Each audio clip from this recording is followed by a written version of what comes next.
Здравствуйте, судебный пристав, откройте, пожалуйста.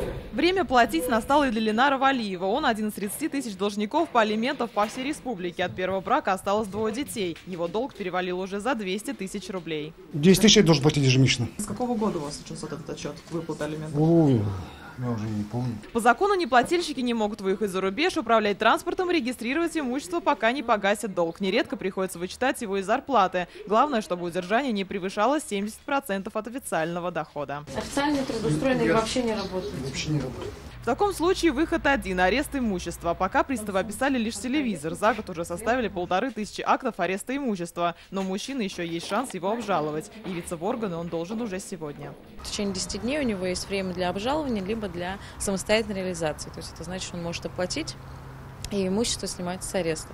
Также мы его будем привлекать к административной ответственности в связи с тем, что он не платит алименты 2 и более месяцев.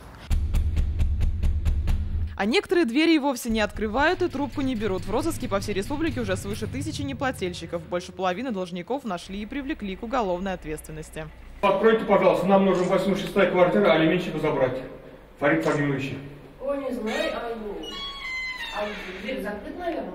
Не достучались до должника и в одном из домов на улице Ямашева. Соседи о его местонахождении тоже ничего не знают. Сюда приставы еще вернутся. Такие рейды проходят по всей республике дважды в неделю. Общий долг алименщиков достиг уже 1,5 миллиарда рублей.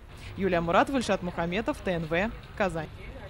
Смотрите все новости дня, программы и фильмы в наилучшем качестве на YouTube-канале ТНВ. Подписывайтесь.